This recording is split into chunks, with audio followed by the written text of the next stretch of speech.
pressure in control. Man, that looks great. Jets, Jets, Jets! Oh my God, it's so beautiful. 78 degrees, Jets football, and we're winning. That's what's going on today. That's why everybody's so psyched. This isn't no happenstance. This is a guarantee, just like Joe Namath said. See that? There are few things in life you cannot put a price on.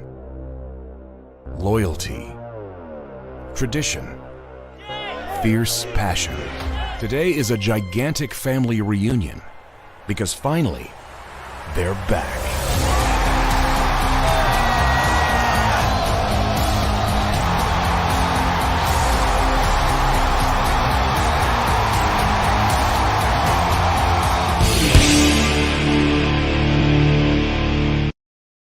Yeah. You know, it's a funny thing. I went over, I was watching, I'm in the mood to talk Jets, right? So I watched a little bit of Harrison Glazer earlier. I watched some Frankie from Flatbush videos today. I went over to Jets Media, hung out with them. He invited me on. I went over there and I came over to see Ryan. It's usually a 2-hour show. And I thought, yeah, I'll get a nice hang with Ryan and the chat. And then he's like, I'm ending at 9. And I felt like a pang of panic. I was like, what am I going to do? I want to talk Jets. So I said, screw it. Let's do it. Let's do it. Let's talk Jets. There's too much energy. There's too much, you know. And look, the truth is we don't get this very often. We don't know. This could be the last win of the year for all we know, right? We don't know. We look good, though. I'll tell you that. We look pretty damn good. And I'm happy about it. So what do you guys think? JW pops in with his best troll interpretation, and I already see that you're kidding. I already see it, but I figured I'd put it up there anyway. So what's up, JW? Tony G? Yeah, man. There you go, Tony. RR is here. Extra green bean, please. That's right. I'll take a side order of green beans. Hank G's in the house. Tony G. We got the G's. Hank and Tony G. Adam S. Yeah, man. What's up, Shawnee Darts? Or is it Seany? It's Shawnee, right? Yeah, Dark Soldier's here. There he is. Happy Monday to you, sir. Curly Norman, Adam S. Right, I said that. Joe Schwert. Joseph Schwert was at the game. I know this. Joseph Schwert was there. Had a great time, I imagine. J-Man Hop. Jets to you, my friend. That's right. This ain't no happenstance. This was, actually, this is quite a little bit of happenstance, the fact that we're here. I had no intention of doing this. None. Excuse me. Abe is here. Yeah, man. John Post. What's up, Postman? I saw you on another stream. It might have been Harrison's, maybe. I only popped in there for like 15 minutes, but I think I saw you. I saw your Adrenaline Sports moniker. Just know if you want me to take that and make you a mod with that as well, just let me know. Email me or just text me or whatever. I don't know, on Twitter, Instagram, whatever we do, and just send me the link to your page. I could just do it without you, actually, I think.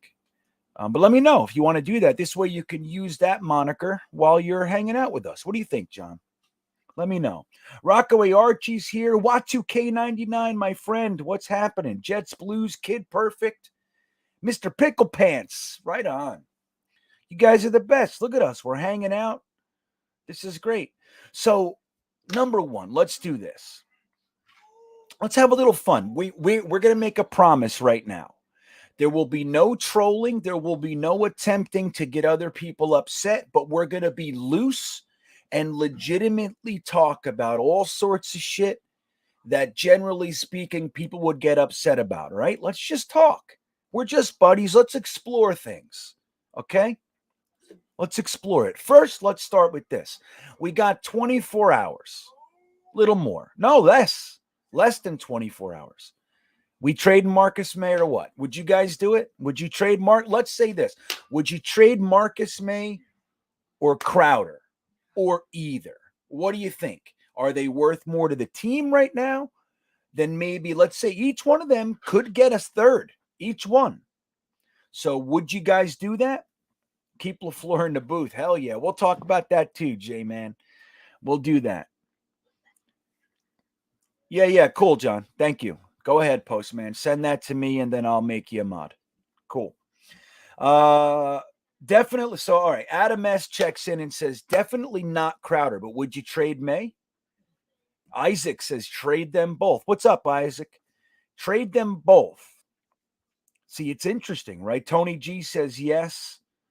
Joseph Schwert, remember, he was at the game. He had a good time. He's one of those fans that made it. I know Jetnation was there.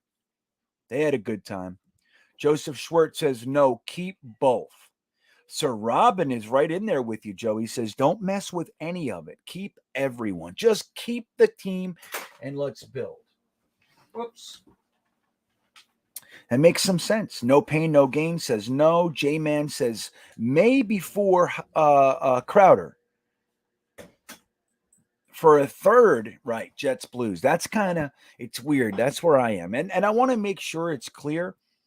I was never on board with trade Crowder, not even when it was a big, cliche kind of a hot topic item before the season. I wasn't into it. I was like, man, let's just keep all the guys, injuries and let's just keep them.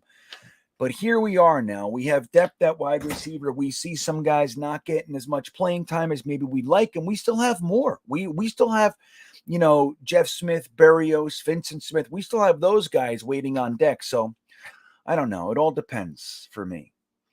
Sir Robin says, everyone. James Thrice, you're not late, buddy. We just started. Let's see. All right. I got backed up.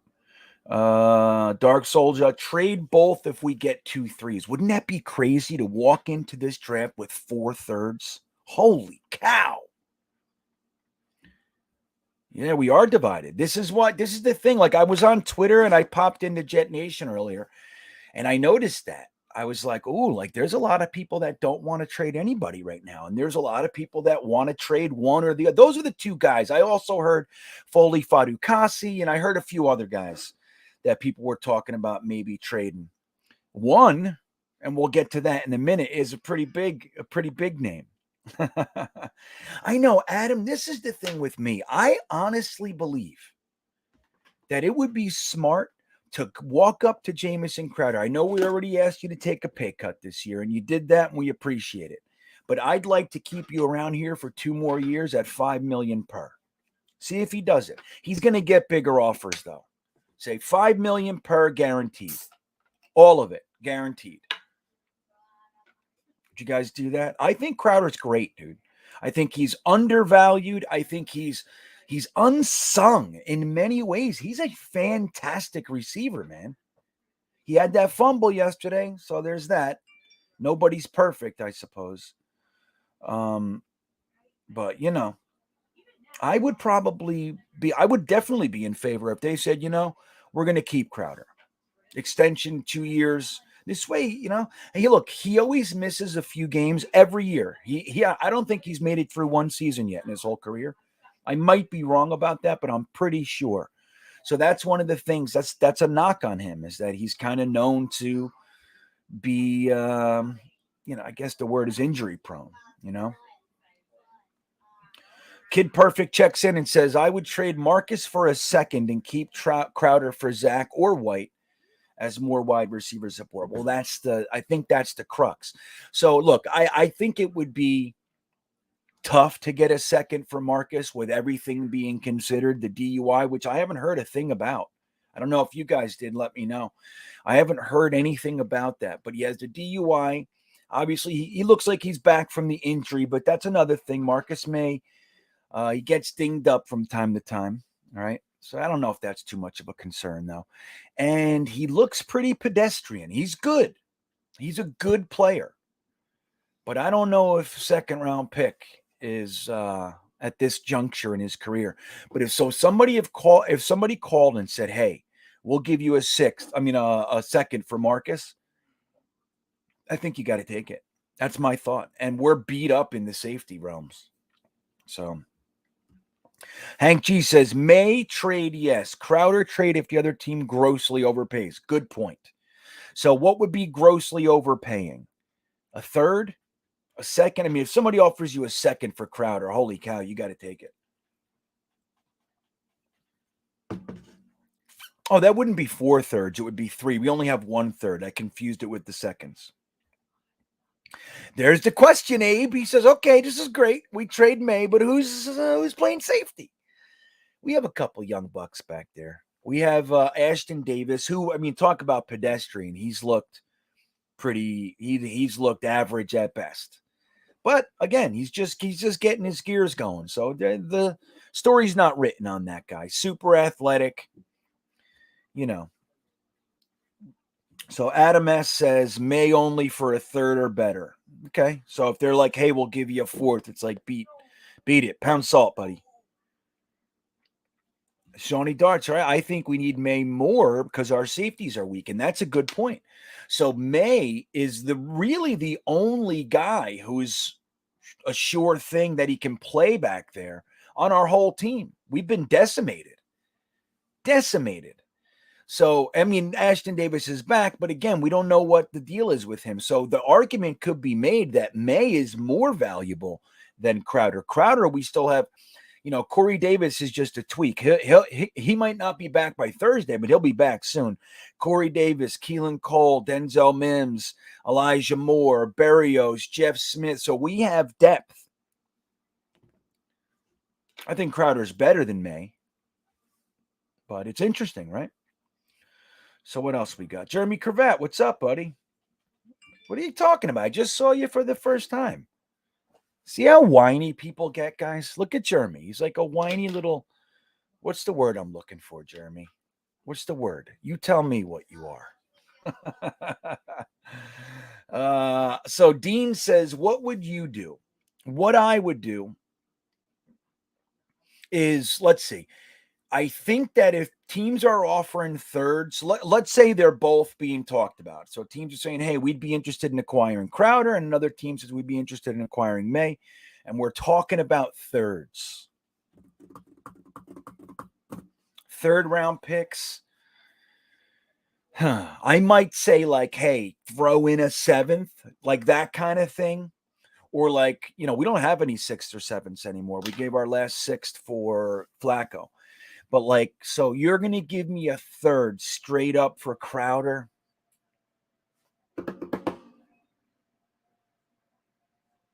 You know what? I don't do it. I don't do it.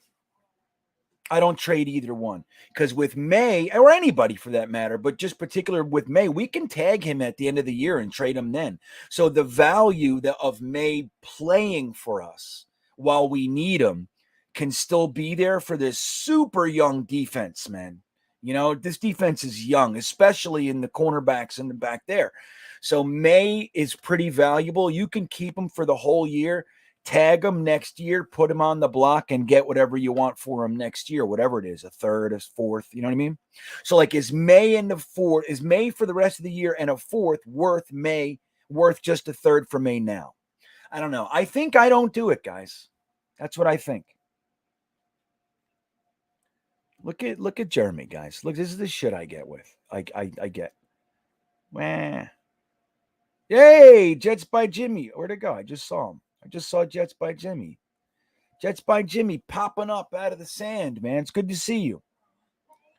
I know, wasn't it? So Postman brings up, let's talk about Denzel Mims. So, okay, I got your opinions. Let me see if there's any more on the trade stuff.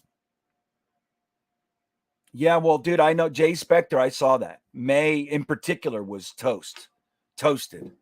And he, that's where a guy like Kyle Hamilton, bro, he feasts on shit like that.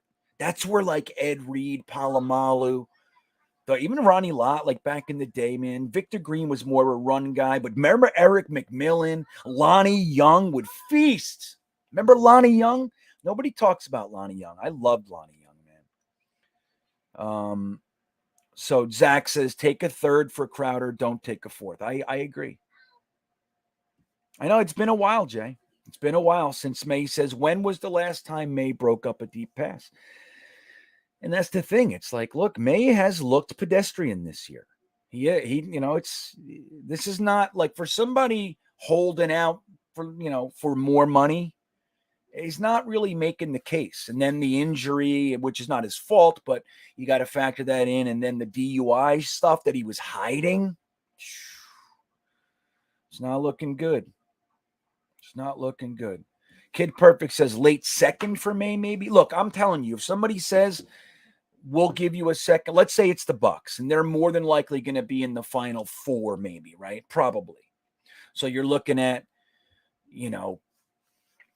what's that? Pick 58 to 60. No, 60 to 64. That's what you're looking at.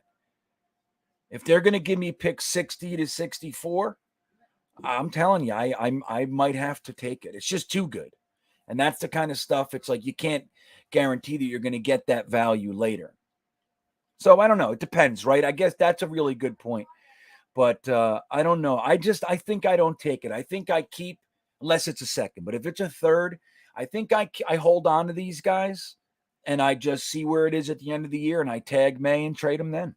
It's technically, you're not supposed to do that. You're not supposed to tag guys with the specific purpose of trading them. But everybody does it. It's like, who cares? Shut up. I was going to keep them. What are you talking about? Terry Monroe. What's up, Terry? I feel like I haven't seen you in a while. I would get the picks for either one. Crowder is not our future slot guy. That's the thing. I mean, I think that's the whole motivation for why you would trade these guys. Clearly, they can play and they're valuable. But it's like knowing that neither one is going to be on your team next year. If you can get a third, man, geesh. I think Crowder probably is getting fourths. If they're talking about him, teams are probably ready with a fourth-round pick for Crowder. I don't know if they'll give up a third. And I think they should because think about Crowder on like the Rams or, any of these teams with good, like the Bucks. You know what I mean? Crowder would light it up, man. If he's got a competent quarterback that knows his value, Crowder's always open. He knows how to get open. He knows how to find the holes in the zone. He knows how to slip through the creases. He's got great hands. Again, even though he fumbled yesterday, that's unlike him. Great hands, great feet.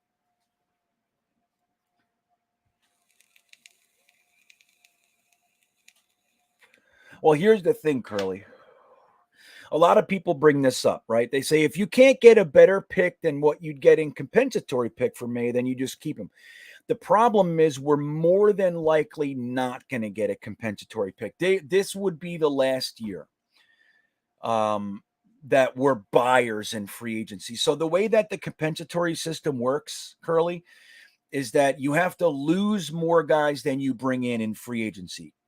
Qualified guys. Not everybody's a qualified guy. And then you have the timetable. So the timetable, and I forget when it ends, but there's only a certain period of time that if your free agents get signed in that period of time, then they count toward the compensatory formula.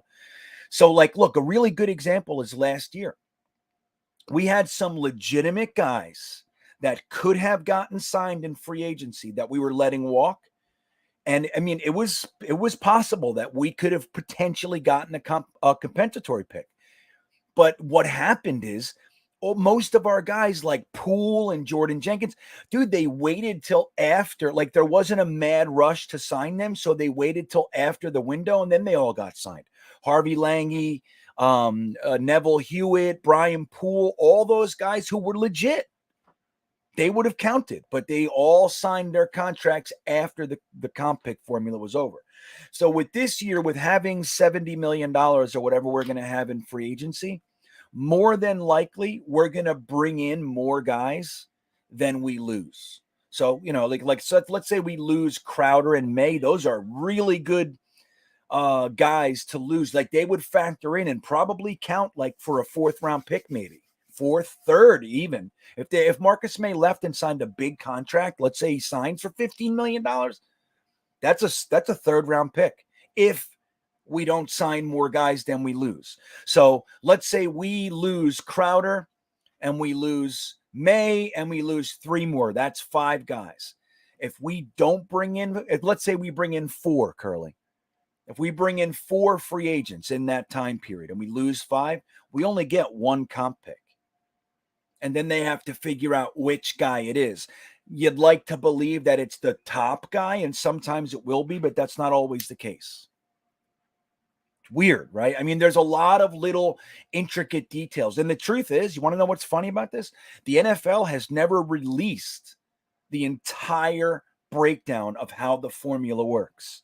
People have just deduced how it works. Like a really good is Over the Cap has done some good work on this, and they're pretty close with predicting where guys, like what their value is and like when they get signed, which round the comp pick's going to go. But they don't get it right all the time. And it's like, because there are variables that they haven't told anybody. It's the weirdest thing, the NFL. I don't get it. So the thing is, when you think about it that way, Curly, it's not always guaranteed that a comp pick is coming. So if you can get a third, you ever heard the saying, a bird in the hand is worth two in the bush? You know what I mean? So a bird in the hand, one bird that I have is worth the two potential birds over there that I could get. But the truth is, I don't know if I'll get either one. They might both get away. And then I have none. So take the one. A bird in the hand is worth two in the bush, man. So that's the thing. If you think that you can't, if you're thinking that you're going to get a comp pick for him and you have $70 million in holes, more than likely you're going to be buyers in free agency. Now, the next year, which will be 2024, then we're probably looking at some comp picks coming. Takes time. When you have a lot of holes, you got a lot of places to fill. But that's why I like what Joe Douglas does with the one-year contracts, guys. He's going to get us comp picks. I want you to know that. And this is the thing, like when people say like Joe Douglas sucks, like you got to look at all the intricate details of what he's doing. You could look at his free agent classes as busts, like he's not doing too well. You know, it's a lot of the guys he brings in free agency don't work, but they're one-year contracts. So not only is he not locked in, so let me break this down. So he's bringing in free agents that are kind of middle of the pack, you know, bargain guys, because his plan is to build through the draft. He wants to build his team through the draft with a couple selected free agents in important positions that he'll give money to. But generally speaking, he wants 90% of this team to be built through the draft. But that takes time. So he brings a guy in for 1 year. You see, you know, he signs this guy for 1 year, that guy for 1 year. And then if they suck, he can let him go and he's not committed to anything. It's fine. He can start over while he's developing guys on the roster and drafting them and everything. And then they count toward the comp pick formula. You know what I mean? So if he brings in 3 1-year guys and just lets them walk the next year, that's 3 toward our comp pick formula. That's 3 to our benefit. So I'm telling you, man, I love it. He's going to get us comp picks, but it just takes time. He's still out there buying. Once we get the team locked up and he's given guys like Quinnen Williams and whoever else, Denzel Mims, like he's paying them to keep them around. He's going to let other guys go, but a lot of our money is going to be spent on the right guys. And then we'll only be bringing in 2 or 3 free agents, and we're losing 4 or 5 every year. And then we can start getting comp picks for the guys we lose. Look, the Steelers, the Ravens, the Patriots. I'm going to show you something here. Patriots comp pick. Look at this advantage by year. Watch this. Let me see if I can find this for you guys. I didn't know we were going to get into comp picks, but it's good because a lot of people think that way.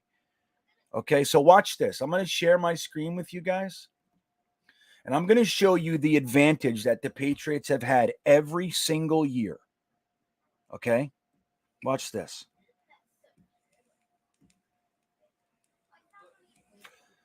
All right. You guys see it?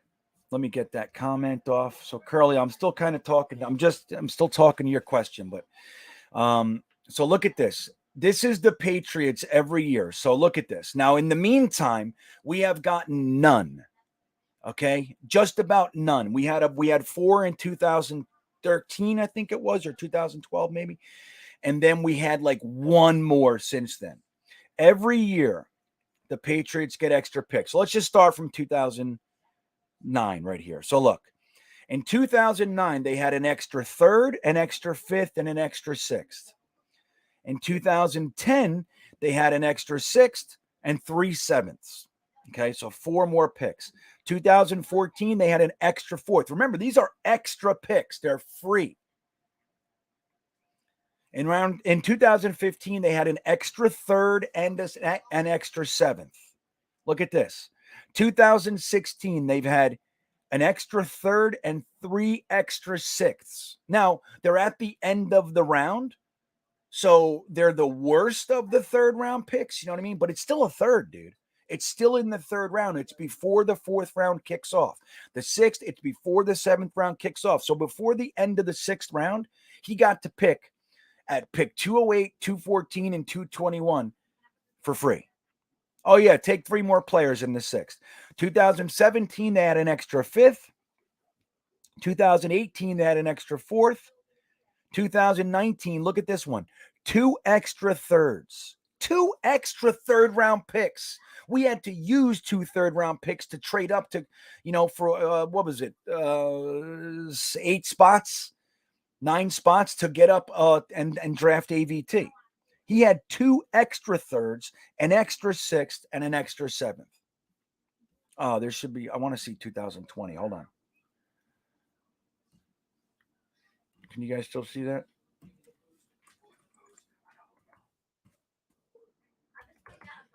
Watch this one.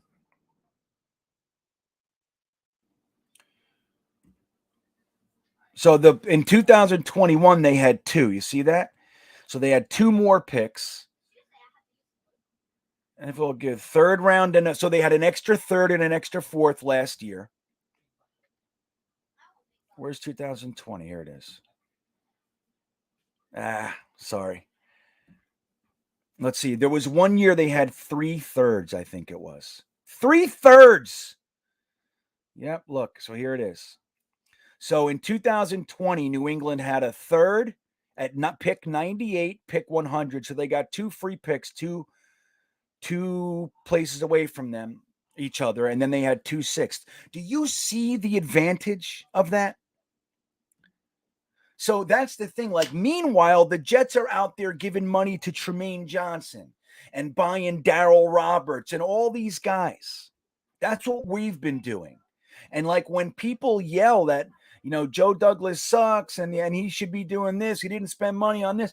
Like, finally, someone's not ruining our team by giving huge contracts to guys who probably have no intention of meeting the money of that contract. We're very lucky with how CJ Mosley's playing. I mean, he's still got way overpaid, but shit, man, he's trying to earn it. So we got lucky there. You know what I mean? So when you look at things through that lens, it's not as easy as like Jabari Zuniga sucks. Look, I don't like LaMichael Pirine or James Morgan, a 4th round pick. He fucking blew it. It's a bust. I agree. I hated the pick. But don't forget, Joe Douglas made the trades within that round to create that pick. And then, he gave himself extra space. But the way that teams do this is they build through the draft.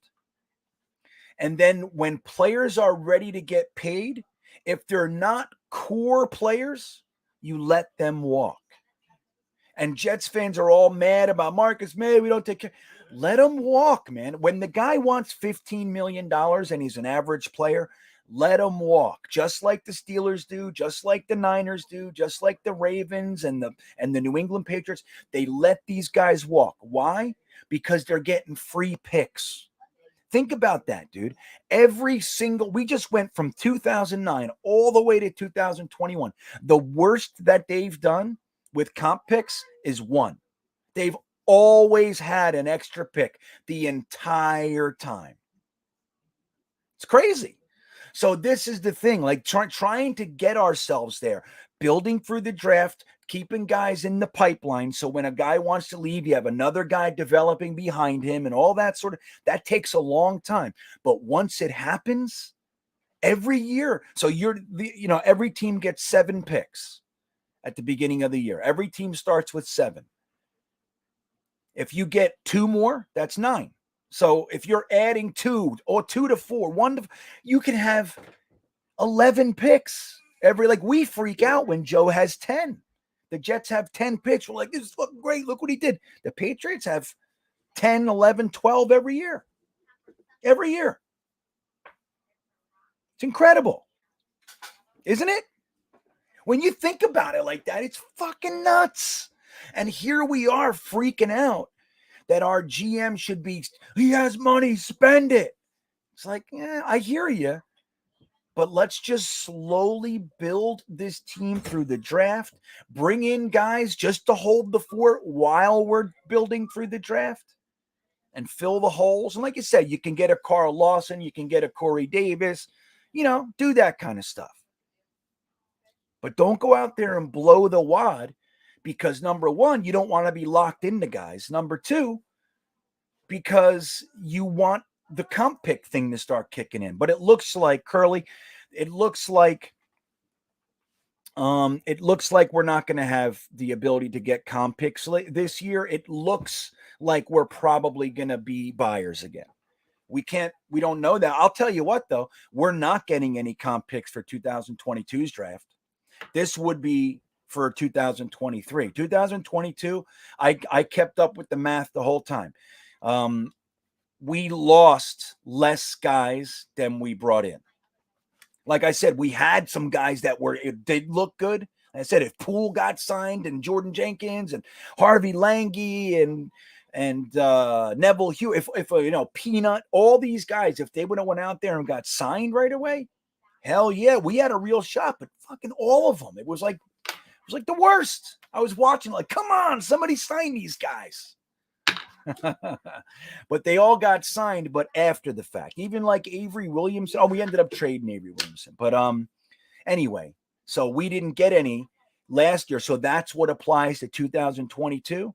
And so when this draft comes around, it would be a miracle if we got a comp pick this year. I don't see how it can happen. So there you go with that. It's a long answer, wasn't it, Curly? Oh, my goodness. Thank you, Pump of Wall Street. I don't see a question or anything, but I do appreciate it. Let me tell you guys, too. Number one, don't forget to hit the like button. This is an impromptu stream. I just decided, hey, let's hang out. I don't usually do Monday streams, but why not? We'll hang out and do this thing for a little while. I just wanted to talk Jets with some people. And here you are. There's 110 of you in here now. If you guys all hit the like button, it would be great. But I also want to tell you about the contest. I have a contest going on. December 27th is my 1-year anniversary of being on YouTube for this channel. I was on Jetnation before that, but this is my own channel. December 27th is 1 year. If you want to be in the contest, well, let me say this. So it's 1 year, but what I'm trying to do is make one final push to get to 5,000 subs by that anniversary date. We're doing great too, man. I got 200 in the past 12 days. So it's fantastic. It's happening. If you want to be in the contest, all you got to do is sub to this channel, go to Full Time Coaster Tour and sub over there. It's on YouTube as well, Full Time Coaster Tour. Just go sub over there and you are in. If you want an additional entry, go over to my Instagram and follow me there, Greenbeanjetsfan. That's how it's going to have to happen. So the pool comes from people that are subscribed to this channel in Full Time Coaster Tour. And then from the date of 12 days ago, whatever it is, anybody who followed me is also in. But they have to be subscribed here. You can't only subscribe on Instagram. So like, subscribe, do all that stuff. It'll be great. It's going to be great, everybody. And you win a t-shirt and you win Manscaped Ultra Smooth package and all that jazz. So thank you, Pump of Wall Street. And if you guys want to make sure that I see a question or anything, super chats are always appreciated. And I appreciate that, man. They're always appreciated and I appreciate that. So thank you. So let me see. I kind of went on a tangent there, huh? Let's see what Curly said in response. If that's the case, then if JD doesn't plan on signing May long-term, see what you can get. Right. Well, I think that's the thought, right? That's the whole thought with Marcus May. It's that if you're not going to keep him, then get something. But then you have to ask yourself, how valuable is he to the young guys on the team right now? With what we're trying to develop guys. Trying to develop guys when it's a shitstorm is significantly more difficult. You know what I mean? So if May can help those young guys, he has value. So you can tag him at the end of the year. You can franchise tag May again. To pay him on that, you can tag him and keep him. It's $12.6 million to franchise tag May for the upcoming season next year. So you can either pay him, you can extend him if you want, which is unlikely. You can tag him and keep him for another year, or you can tag him and then work on a trade with a team that wants to keep him. So if he agrees to an extension with a team or whatever, then you can trade him. It might be more difficult because he's going to cost 12.6 on a tag. But anyway, that's the options. There's the word. So Joe Campione, what's up, buddies? I would bet JD uses a ton of cap space to front load Fatukasi and Quinnen Williams with huge bonuses. Dude, and that's the smart way to do it. Did you see the Rams just brought in, they traded a second and a third in this year's draft. So now they have no first, no second, no third to bring in Von Miller. He's expensive. Like everybody asks, how the hell can they keep spending this money? Well, they did offload Goff's contract, which is helpful, but the teams that are smart, when they have really good GMs, contracts and how they're worked are of paramount importance. You see that the Saints were over $100 million over the cap going into the offseason last year. They didn't lose barely anyone, and they figured out a way to restructure, and they've kept all their players and still made it under the cap. That is a good GM. They didn't have to let everybody go. You hear they're all cap casualty. They said, fuck that. I'm not the cap. I want this guy. You know, what's the cornerback's name? Or Lambert, I want to say. I'm so burnt. I can't remember anything anymore. What's his name? Jovis, what's the cornerback on the Saints? Lattimore. There it is. My son's good. He's got a young brain. It's very, it's like all intact. Mine's like sloppy. I got brain dripping out of my ears, that kind of stuff. So Jay says, we still have LaMarcus Joyner, probably can re-sign him cheap coming off the injury. Yeah, I bet we could. He's on a 1 year now, and obviously we lost him for the whole year. So that's the thing. Do you want to sign a guy coming off an injury? You know what I mean? It was exciting too, because he was going back to his natural position. So he could have had a year, Curly says, yeah, it's way more complicated. Yeah, it's rough. Once you pay attention to it for a while, the comp pick formula, it starts to make sense. But again, I don't even know. There are details that they never share. But if you want to read a good article, Over the Cap put together something really good that a couple of years ago, maybe 2 years ago, when I was trying to understand this, I leaned on Over the Cap for a lot of my initial knowledge. So just Google NFL salary, NFL compensatory pick formula, and the first thing that's going to come up is going to be that Over the Cap article. It's good. It's worth a read if you're interested. So look at you guys. So like Slaugo. So I want to talk now, but I mentioned this before a lot of you guys got in here. What we're going to do tonight, I'm sorry, I'm burping and everything. I'm drinking a huge bottle of seltzer. It's rough. So what we're doing here, this was impromptu. The only reason I'm here tonight is because Ryan's stream ended early and I wasn't done talking Jets. That's it. That's the whole thing. I was in Ryan's stream. He said, I'm going to end in 10 minutes. I was like, no, I want to talk Jets. So I just started a stream. Here we are. So, but what I said was, let's discuss tonight without anybody getting their feelings hurt. Let's just talk. Let's be constructive with one another and talk about all the things that people are fighting about out there. So we talked about whether or not, and nobody's going to take anything personally. Nobody's going to troll anybody else. That's the deal we made with each other. So this is going to be a free zone, free speech, GreenBean USA, okay?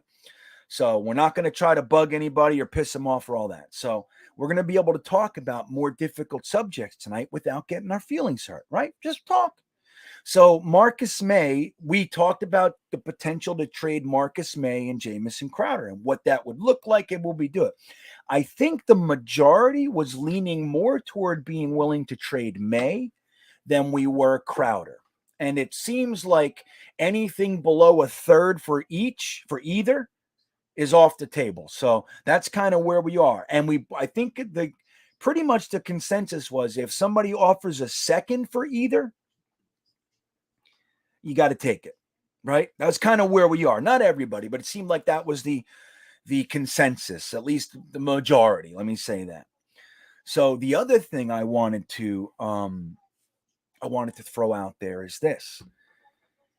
With the Mike White thing, and again, we're not going to get our panties in a bunch. We're not going to get all messed up over it. We're just going to talk. We're talking about the pros and cons, like adults, right? Mike White came out and had the game of games, right? Honestly, we haven't seen 400 yards in a game since the year 2000. That's 21 years. There are fans that I talk to online. They are diehard Jets fans and they are adults. They can go out and drink beer. They can go out to the bars and drink. They can vote, all those things. And they have never seen that in their entire life. That's how long it's been since we saw 400 yards in a game from our quarterback. So it was a game, and you can't take it away from him, right? 3 touchdowns, 2 picks. He received a 2-point conversion. He looked great. It was great. The offense looked completely different. So the question that I'm going to pose to you guys is this. Do you keep Mike White? Let's say he goes out and has a good game. Not same, but he has 260, 2 touchdowns, and we win or lose. But he looks good. He looks okay. He just looks like a competent quarterback, even if we win or lose, right? And Zach is ready to come back. Or let's say we win, right? But anyway, Zach is ready to come back in 4 weeks. Mike White makes us 2-2. And we look like a legitimate offense during that time. Do you put Zach Wilson back in, or do you keep it going? The team's rolling. We look good. We're smooth. Win some. We lose some. But we're already won more than Zach did in his 6 games. Do you keep Zach on the bench and just say, hey, you know what, man, on second thought, why don't you sit down and learn this year? We gave you a shot. You were erratic and everything, and we'll see how the season goes, and then we'll have a competition next year or whatever. Do you do that, or is Zach the starting quarterback when he's healthy? He comes back in. Where do you guys reside on that one? And I want to really look at the comments and let you guys have your platform here. Okay. Tammy McDaniel says Mike White is the future. You're not alone, Tammy. I've seen a few people. Now, look, our sample size is very small. Very small. But the positives that I can say is that not only did the offense look different with him in there, he seemed calm, collected. Don't forget his first play of the game, Greg Van Roten got smeared across the pavement. And the guy was in his face in less than a second. Right in his face. And he just took a step back and threw it and made a completion. He's calm. The team seems to really like him, too. It's not that normal, like, hey, he played well. Like, they seem to love him. So there's a lot of that going on. Even though it's only 1 game. I think you can't remove that it's only 1 game. But just as a little aside, a little bit extra, it does seem to the entire team changed with him in there. So it's something to consider. I don't know if I agree with him being the future, but it's interesting. So let's see. Yeah, Jets forever. In 2 weeks, we witnessed the worst game ever and the best game ever in Jets history. Well, I don't know if it's all the way to that, but I will say you're definitely on to something there. That was one of the worst games I've ever seen from the Jets. One of, not the worst. I've seen worse. But that was a bad one. It was embarrassing. And then a week later, we see an entirely different thing. One of the better games we've ever had. So it's interesting, right? So Jets says history was made, and I'm not even joking. Okay. Shawnee Dart says I couldn't sit down watching the game. I know, me and my son, honestly, we were standing up. My wife said that. Why are you guys standing up? Like, I don't know, I can't sit. Now, maybe you can't sit down for a different reason. I don't know. I don't want to get into any of that. But I couldn't sit down watching the game either. Then I had to at some point. I mean, I left. My son was playing football that day. That's why I couldn't do my live stream. I went to his game. But me and my wife sat there on my little phone with our ear pods in and watched the games. It ended right before his game started, so it was great. Like minutes. It was perfect. Let's see. Pump of Wall Street. Oh, man, that's the last thing we need to run into. What, a quarterback controversy? Let's see. Slago says, I'm 63 and it ain't been done consistently in a very long time, I bet. Yeah, dude, I'm 48 and I'm with you. We get these little peak games, like the great game. Like even during Gase's years, remember he had the game against the Raiders? Remember that game? It's amazing. We scored 34. It was amazing. And we went into Cincinnati. We won 2 in a row. Went to Cincinnati, and they were winless, and we got beat. It's crazy. So Steven Sitchel's competent quarterback is great by Jetsfan. Yeah, I can appreciate that. I can. I know exactly what you're saying. And it's not inaccurate. You know, that's the thing. Like I was talking about before with like Joe Douglas overpaying average players. Like Jets fans, like we are used to average being the best we have. Like for us, it's great. And that's how sad it is for us. We haven't had great players in a long time. And Jamal Adams was not that, man. Sadly, Sam Darnold wasn't either. It's sad. I was rooting for both of those freaking guys to be great. But you see him, Jamal Adams is over in Seattle. And he's still a good ball player. He's a good football player. But, you know, $17 million to hell no, dude. That's not what $17 million gets you. So, all right. Joel King says re-sign White and keep him. Keep him in. Okay, interesting. Jets Blues says ride the hot hand. Right. Now, don't forget what we're talking about. We're not saying I hate Zach. We're not saying any of that. The situation is if Mike White plays well let's say Zach's out 4 weeks and Mike White plays all 4 games. We're 2-2 in those 4 games and he looks competent the entire time. That's what we're talking about. In that scenario, do you bring Zach back in or do you just ride the hot hand and just let Zach sit? Because don't forget, it can be very beneficial. And I think that even if Zach does come back in, I think these few weeks is going to be to his benefit. It's probably going to be great to sit back and take a breath. It's been intense. Joseph Schwartz says no. I don't know what that means. Maybe it means no, don't keep White in, maybe. Let's see. Where was it? I can't see. Oh, we got some super chats. Forgive me. Let me see if I missed any. I don't think I did. Hold on. I'll get to those right now. Yeah, I was looking at the chat. Let me see here. Pump of Wall Street. Thanks again, man. What has Zach done as a quarterback to earn the starting job? Very little. If you're talking about pure merit on the field and accomplishment, he's done nothing. Well, he had the Titans game, which was fantastic. Let's not take that away from him. That was a lot of fun. Sending Corey Davis to the end zone, it's as fun as it gets. So he's done that. And he was looking a little better in the Patriot game. He looked like it looked like our offense was going to be able to compete. And then he got hurt. So, but I think what Zach Wilson is that you used the number 2 overall pick on him. And that has weight as well. Don't forget, we haven't had a pick that high. That was the most valuable draft asset that we've had since 1990. It was actually 98. So we have not had the number 2 or above pick since 1998. So we used our most valuable asset in 23 years on Zach Wilson. So that's what it is.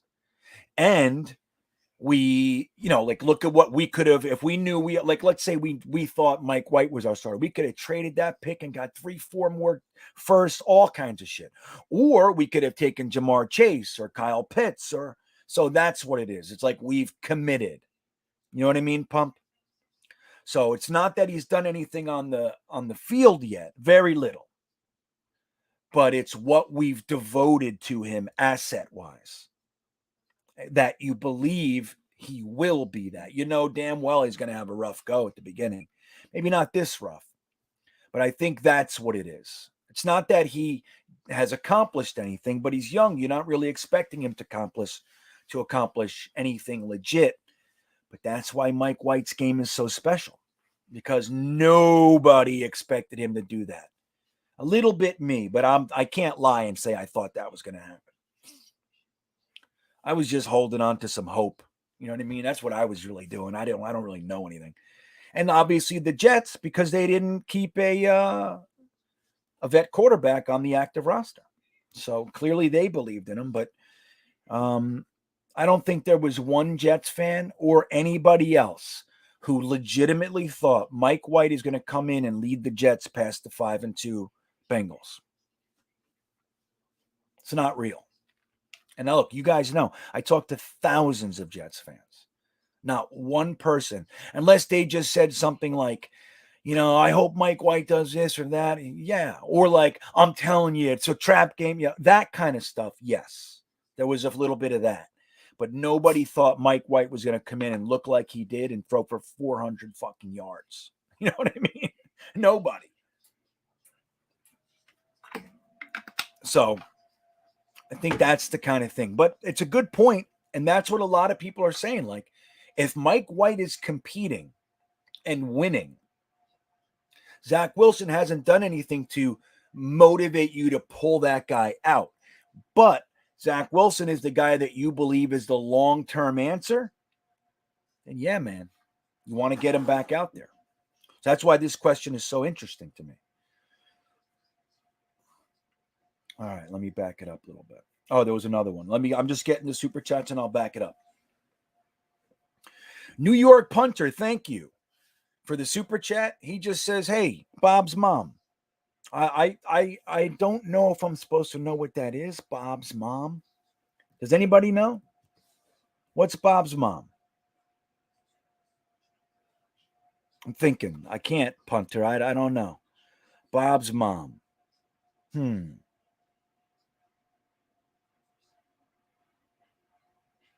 Anybody know? I'm looking in the chat right now. Anybody know what Bob's mom is? New York Punter, help me out, buddy.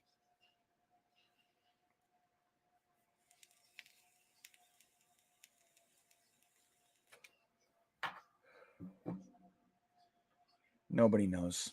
Nobody's helping me. So I'm sorry, Punter. I do appreciate it.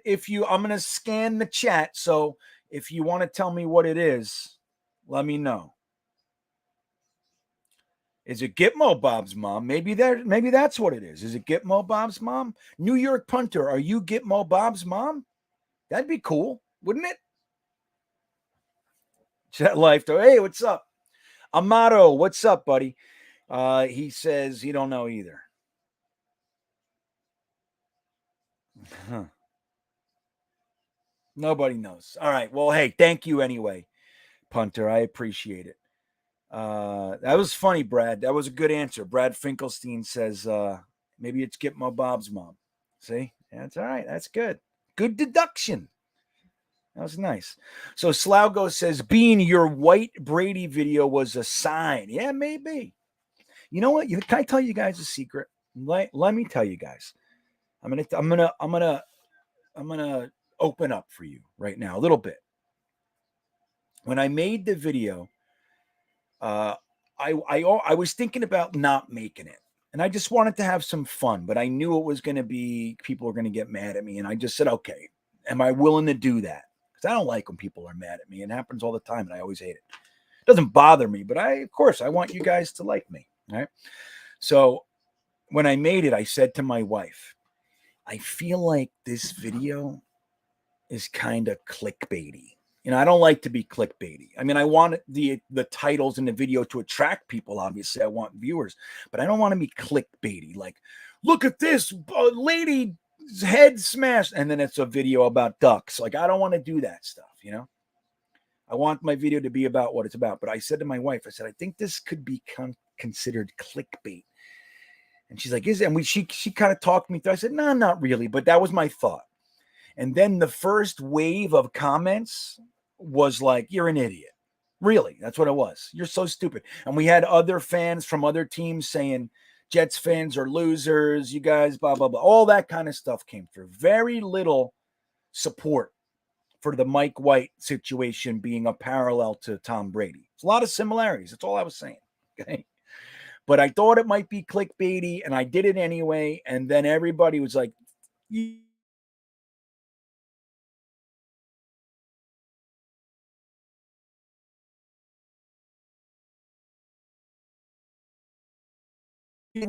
internet just go out. The hell was that? You guys still here? That was strange.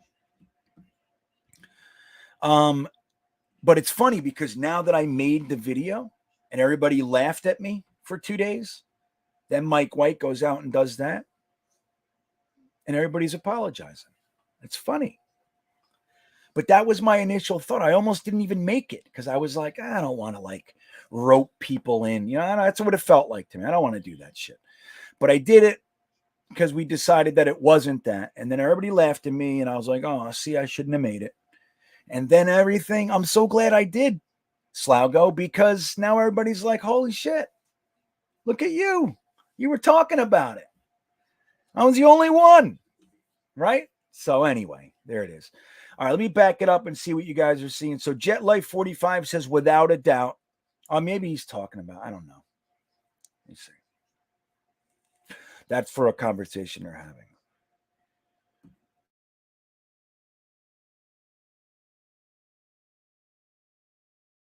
White has from 5 teams 11 times, right? That's quite some perseverance there. It's like he's almost up there with Josh Johnson, and he's been in the league for 14 years. He's almost up there with him. How many times he's been cut? So Tammy McDaniel says, let Zach sit, learn a little bit. That's the thing. I'm not against that. So even if we put Zach back in, my thought is this can be a beneficial time period for him, right? It really could.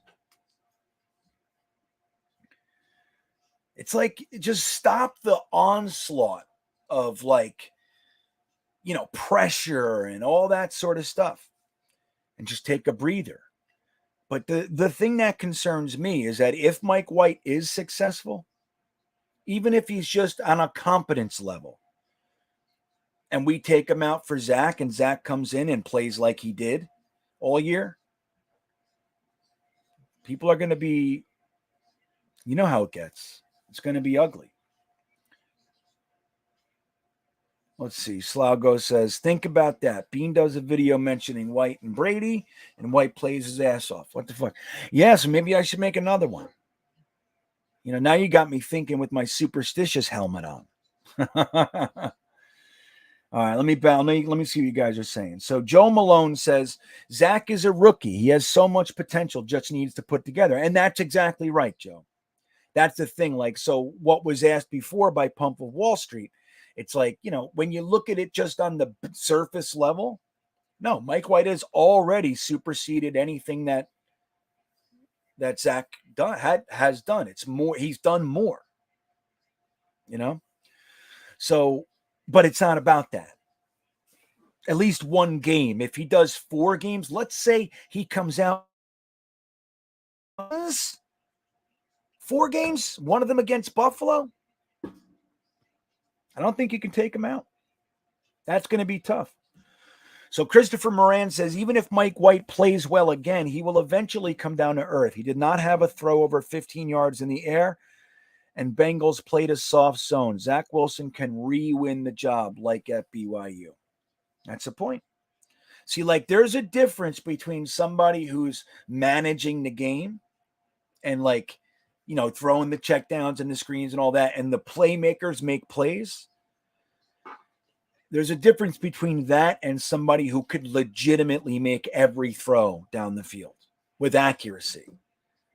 But if the second guy who can make every throw isn't, and the other guy is, at some point, but I just don't know if that point is now. You know what I mean? At some point, though, you got to think about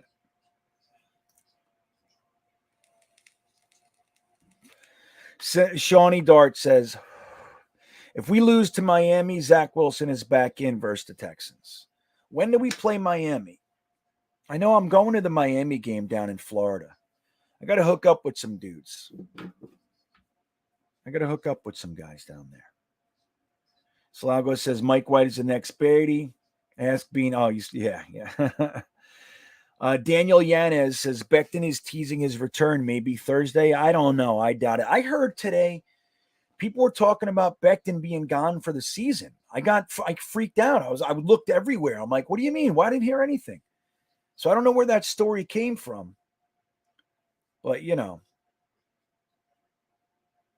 so Jet Life says, Mike White is the guy right now, but Zach is the future, in my opinion. That's the thing. I mean, look, if he's winning games, you just keep him in and let Zach sit, like Tammy was saying before. Just let him sit. The team's rolling, because then you get to evaluate everything. Then you get to evaluate the offense. You get to evaluate Elijah Moore. You get to evaluate the line in different situations. Like Zach, it's like it's been a lot of 3 and outs, so you don't get to evaluate anything. The line, they just bombard and they just flood the line. They sack him. He throws a pass into the dirt, and then we run. And it's like, so we don't get to see anything. So even just for that value, there's a case to be made. There's a case to be made that getting to see the entire system and the whole team, all the other young bucks, Michael Carter, Elijah Moore, Denzel Mims, AVT, got a lot of young guys. LaMichael Pirine even got off the bench into the game yesterday. 1 run for 3 yards. It's a 3-yard average. Not the best, but not too bad. 3-yard average. So it's just good to see him healthy. So anyway, there's a case to be made that, if Zach Wilson's just clearly not handling it, seeing the whole, and not for nothing, what about the offense itself? LaFleur's new. I mean, getting him, the ability to have long sustained drives and be able to see all the different things and what his players can do, that's beneficial too, man. Yeah, so Mr. Hank Kingsley says Zach has to learn to do that and not be a gunslinger 24/7. I think very well said. Zach has to know that taking a check down, throwing the ball 3.5 yards in the air is not a failure. You know what I mean? You don't have to hit the 25-yarder every time. You know what I mean? Like, just look, how many games have we lost because of checkdowns, screens, running backs in the flat, quick slants? That was the Patriots' whole game against. And then at the end of the, they started running all kinds of trick plays because we were losers. But like every team, that's what Darnold did to us all game. He had a couple passes other than the stuff around the line of scrimmage. So he beat us. You know what I mean? So that's how it goes. We can lose like that. We can win like that. So Zach Wilson has to learn that. And I think maybe seeing it be successful right in front of his face with another quarterback, he might learn that lesson that he wasn't learning the other way. He was given control of the offense. So he just like, yeah, I hear you, but I'm going to hit that fucking 20-yard pass. But now that he sees Mike White and the offense is on the field for 6.5 minutes with a touchdown at the end of it, okay, maybe there's some logic there. You learn your lessons in all different forms. Jay Spector, Jets go on a run and beat the Titans and Bengals with a tiebreaker. Imagine that in the playoffs. I know it's crazy, right? Like, and you want to be able to talk about playoffs. Like, that's the thing. You want to be able to have some fun with this season. You want to be able to have a little fun. But then it's like as soon as we do, we win one game and we freak out and we all start talking. Then all the other fans are like, give it a break. It's only one game. It's like, look, let's just enjoy it when we can. We have legitimate reason to rejoice. Our team played well. There was mistakes made. There were blown assignments made. But overall, our team played a very good team very well. Now, yeah, was it a trap game? Of course. Of course it was. They can say it all day. We're not treating it as a trap game, but it's just something happens mentally. You just go, all right, we're going to kick their ass. We're so much better than this team. Then they come out and they punch you in your face and you're reeling. But that said, I don't give a shit about that. We still played well. Our guys are young. We have a young team.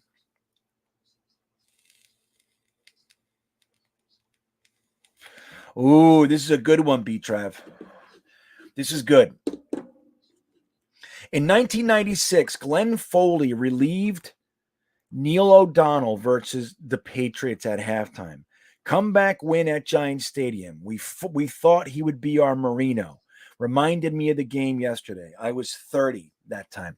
So that's a good, and I actually thought of Glenn Foley just today for probably the same reason. The problem with Glenn Foley, though, was injury. That was the problem with Glenn Foley. Two things. Glenn Foley could have done it. He was good. Came out of Boston College, nice strong arm, the right mental makeup, leader. He looked really good, and then he got hurt. And then sadly, and not so sadly, it just is what it is, Vinny Testaverde came in and lit up the world. And we went on a tear. Remember? We went on a tear. But so that's the thing. Glenn Foley, it's a good example, but it's a little different. You know what I mean? Vinny Testaverde was a wily vet by that time, knew this is the best chance I'm going to have to revive my career. And he did. Vinny Testaverde. And we cut Neil O'Donnell for Testaverde next year, but that's what ended up happening. All right, let me see. I know, Rocky Mountain. Can we please trade Flacco now and get our pick back, please? I hear you, man. But look, you got to look at it like this. And we don't know all the motivations, right? And I made a couple of videos trying to figure it out. But I think what it boils down to is they just wanted to play it safe. And a 6th-round pick was worth it. I think it's probably that simple. They wanted to play it safe. They wanted to make sure. Let's get a guy in here we know can play. We don't know what the hell Mike White is. Josh Johnson's a gray beard. Let's just get Flacco in here. And he sucked on top of being old. I think I don't know how much older he is than Flacco, but send Flacco to the Saints. Wouldn't that be hilarious? I know. Just, here you go. Sorry, buddy. Thanks for the stopover. Here you go. And you get a 5th for him. Oh, wouldn't that be great? That would be fun. The Saints need a quarterback. They say, you know what? I'll give you a 5th. I don't care. But you just got a 6th. I don't care. Here's a 5th if that's what you want. And then we made out in a 1-week transaction. That'd be great.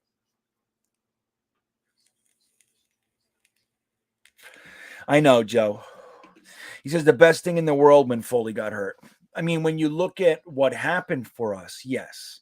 But that was heartbreaking. And that kid, he was another guy. He was like an unsung guy, even though he had a pretty prolific college career. Some big games and everything. He wasn't really supposed to be much. And then when he earned that job, he earned it. It was just sad to see him go down. He had a tough life after that too. I don't know, it was a lot of hospital visits, I think addiction and all that kind of stuff. But as far as on the field, yes, 100%. Neil O'Donnell was the worst. Think about that. Neil O'Donnell, for you guys that aren't old enough, the Steelers made it to the Super Bowl against the Dallas Cowboys. Neil O'Donnell was their quarterback. Neil O'Donnell threw 2 interceptions directly to a 12th round cornerback named Larry Brown. He was picked in the 12th round before they trimmed it down to 7. He threw 2 picks. They were obscenely bad. Perfect. It looked as almost like that was planned. Like he threw 2 picks directly to Larry Brown. And he scored touchdowns. Larry Brown, a 12th round cornerback, actually got Super Bowl MVP because of Neil O'Donnell. What did the Jets do? We give him $25 million for 5 years, or for 4 years, $25 million, which was a lot of money at the time. It was one of the bigger contracts in the league. So the guy loses the Super Bowl by throwing 2 terrible interceptions, and the Jets think, there's our guy. And we paid him big money to come in here. So I hated it from the minute it happened. I fucking hated that signing. I mean, I had hope for him, of course. But, then we drafted Keyshawn.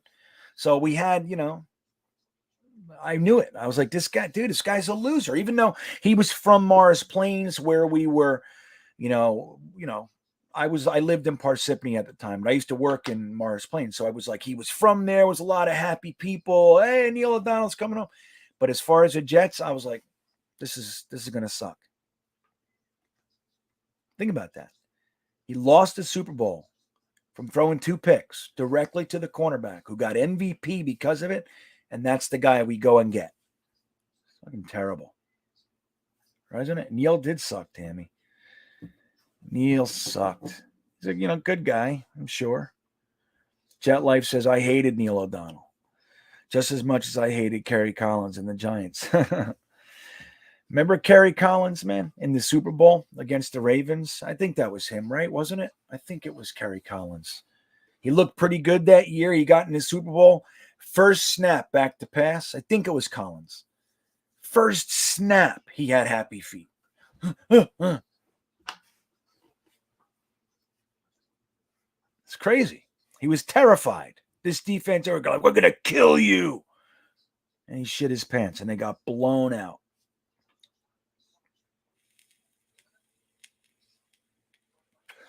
Who's Matt Robinson? Matt Robinson came in and lit it up also.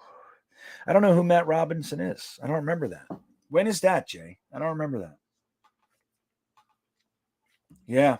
Kevin Ramos says, Bill Parcells replacing O'Donnell for Testaverde ended up being one of the greatest moves in Jets history. It did. But the secret about that, Kevin, is that he wouldn't have had to do any of that if he just told Archie Manning that he was going to take Peyton Manning with the first overall pick. Peyton Manning wanted to come out his junior year. He wanted to play in New York. He wanted to play for Bill Parcells. And Bill Parcells told his father, I don't know what I'm going to do. I can't guarantee it. Because also he wanted to be the first pick in the draft. He didn't want to go, he wanted to be that guy. So when they said that we're not going to take him, or that we're not going to guarantee we take him, he's thinking about trading the pick. He didn't know who was going to trade up for it. They didn't want it.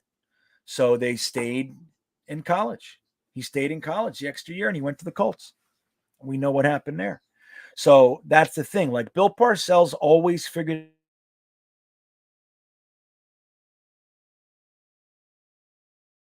that guy, man, he set us back for many years. Many years. Then he ended up drafting Chad to make up for it. And Chad was fucking great, man. He's not Peyton Manning, of course, but Chad was great. If that guy stayed healthy, he would have brought us to the Super Bowl. I'm convinced. Right. 1189 Sports reminds us Neil O'Donnell was the product of the Steelers system. And that is such a great point. And dovetails with what I was saying before, how they let guys leave. They draft a very specific type of player at all their positions. They have types. They bring them into the system. They know with their athleticism and then their type of person that they are, all that stuff, they're going to do well here. They groom them, they develop them, and when it's time to go, they let them go.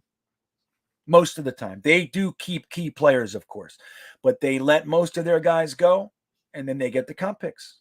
That's what they do. And then there's another guy already developing on their roster. That's what Joe Douglas is trying to build here.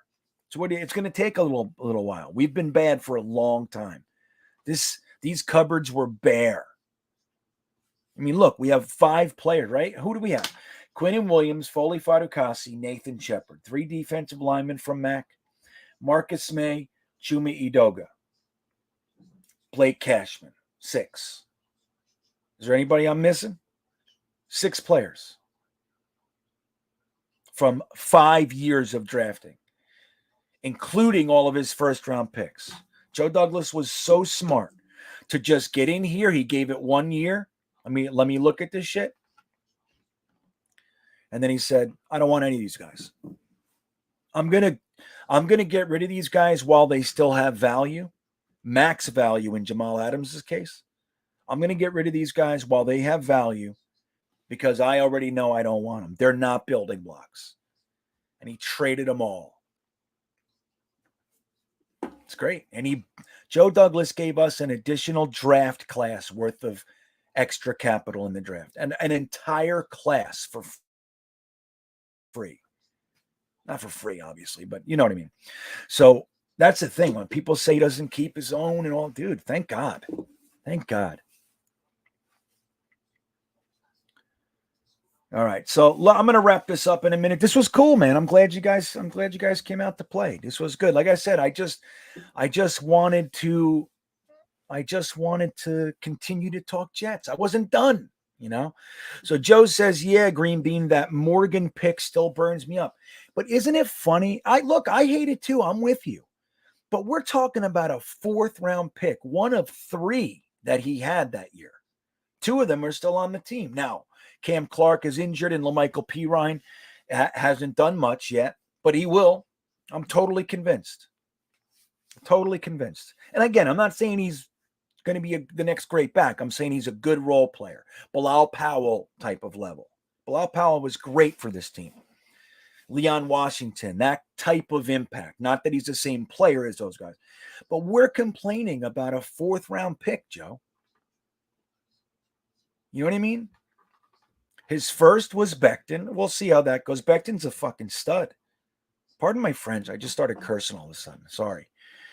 Becton's an absolute stud. Mims is an absolute stud. Now, they have work to do and all that shit, but we already know what they can do on the field. Everything going on around it, we just got to give it time. Bryce Hall is a stud.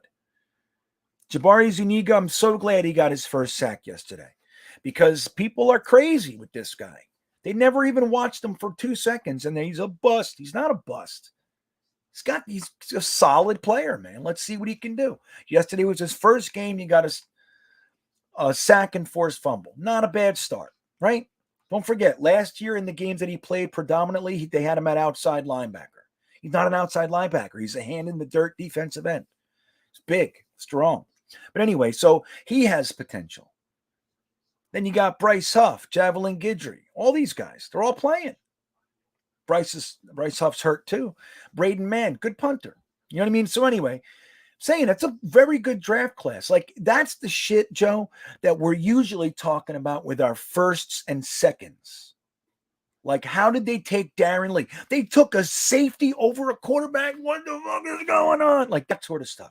Or we took Hackenberg with a second when nobody had him anywhere near the second round, 5th and beyond at best. And we took a second. That's the stuff that burns me up. I did not like the James Morgan pick. From the minute it happened, I hated it, and I never found a way to like it. I rooted for him. Yeah, hey, I want the pick to work. But I hated it. But again, it's a 4th-round pick, and it was one of 3. Joe Douglas made trades in that draft to create extra picks, and he took a couple extra guys. You know what I mean? And I do believe it was a Gase pick. Even still, I still hate it. Don't get me wrong. But it's not something I'm willing to use as a platform to say Joe Douglas is a bad GM. It's a 4th-round pick. His 4th, 5th, 6th, they look pretty good, man. Eccles, Hall, Michael Carter II, Michael Carter I. You know what I mean? And we still have guys like Ashton Davis, who's a third though, but we still have guys like Ashton Davis and Pinnock and Eccles and like all that sort of stuff. You know what I mean? Like we have lots of guys running around. We still have Sherwood and Hamza Nasruddin and Rashid, all guys that are just sitting here working. You know what I mean? I think he's doing a good job. Just takes time. I hated the pick too, man. But again, we're talking about a 4th round pick, not a 2nd, not a 1st. Usually I hate our 1st round picks. I even hated the Quinnen Williams pick. I hated it. I like him. I like him as a player. I didn't like that pick. That was exactly what we didn't need. I was like, what? Like, number 1, we should have traded back. Number 2, the pick was an edge rusher. There were some really good edge rushers in that draft. We didn't need another defensive tackle. We already used, I mean, look at the guys who stuck around. They're all fucking defensive tackles because that's all Maccagnan seemed to do, tackles and safeties. I don't know what his deal was. What is this guy? All right. So John Rogers checks in with a super chat. Thank you, my friend. LaFleur had his best game and White benefited. Zach got vanilla predictive calls. Look forward to seeing Wilson with better calls. Super Bowl 2023. Well, that's a case. I think it's probably a combo deal. You know what I mean? Like you guys know, I have been outwardly critical of Mike LaFleur's game plans. And I don't think Mike LaFleur did a good job at all with kind of bringing Zach up in the NFL. I don't think he did a very good job. I really don't. But the other side to that is even when there were good calls, Zach really had a hard time hitting the simple stuff. We couldn't get anything going because he couldn't hit screens and running backs in the flat. He couldn't slants. He had trouble with everything. So it's kind of a combo deal. But that goes back to LaFleur not doing right by him. And LaFleur being in a rookie, year himself, that's not what he was. He just didn't figure it out yet, But I agree with you. I think getting to see the offense for a little while yesterday, like actually seeing it looked fun, didn't it? It looked like, he has some really cool stuff in his book. So that was nice just so we can see it. And I hope that Zach's rest does benefit him. And I hope when he comes in, he's able to get the easy stuff done so we can have some fun with him too. Because I think Zach's got the goods, guys. You know what I mean?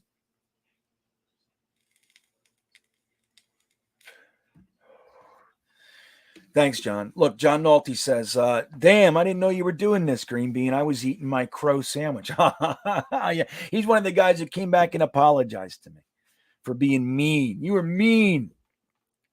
He wasn't mean, but he definitely reminded me how stupid I was. So, Salty, I didn't know I was doing this either. I was watching Ryan's stream, and he had to end it an hour early, and I just said, I'm not done talking Jets. I want to talk Jets tonight. So I just said, let's do it. And here we are. Let's see. Right, Jet Life 45 reminds us before we leave, please hit the like button. And if you haven't subscribed, now's the best time because I'm having a contest. You just hit the subscribe button here, go over to Full-Time Coaster Tour, hit the subscribe button there, and you are in the contest. I'm trying to get to 5,000 subs before my 1-year anniversary on YouTube, and it would be appreciated if you guys could help. You can also support me on Patreon as well. The link's in the description. And we have my new affiliate sponsor, the Sports Memorabilia. It's the first link in the description. It's awesome.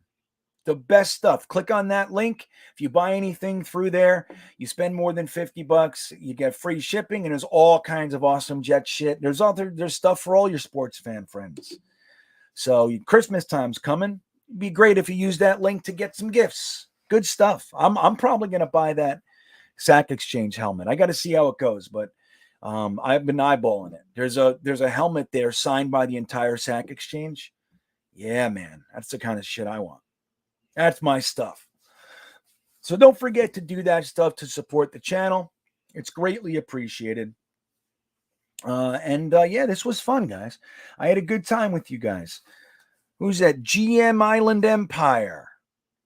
GM GM's Island Empire 2. Thank you for the super chat, my friend. You called it, GreenBean, a Brady moment. I know. Wouldn't it be great, Empire, if this actually, like, look, I'm in Zach's corner. I'm not pushing for him. I'm not trying to push him off. But wouldn't it be great if this guy, just like a la Brady, came in and was the real deal? Wouldn't that be great? Because not for nothing, then you have Zach Wilson's value. You can keep him on, you can keep him as a backup for a few years, or you can trade him in a year or two and this is a bad quarterback class. So, you know what I mean? You can get some serious goodies for him. Again, I'm not saying that. I'm just saying, wouldn't it be nice?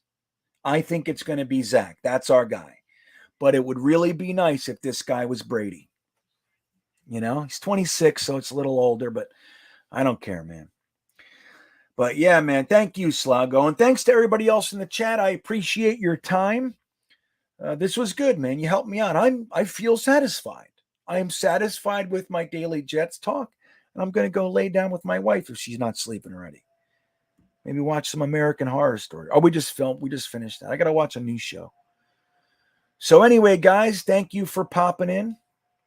And I'll see you guys tomorrow for the Talking Jets panel and the After Hours Jets Fest. Have a good night, everybody. There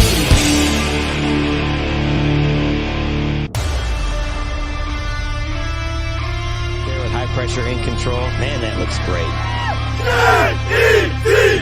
Jets, Jets, Jets! Oh my God, it's so beautiful. 78 degrees, Jets football, and we're winning. That's what's going on today. That's why everybody's so psyched. This isn't no happenstance. This is a guarantee, just like Joe Namath said. See that? There are few things in life you cannot put a price on. Loyalty, tradition, fierce passion. Today is a gigantic family reunion because finally, they're back.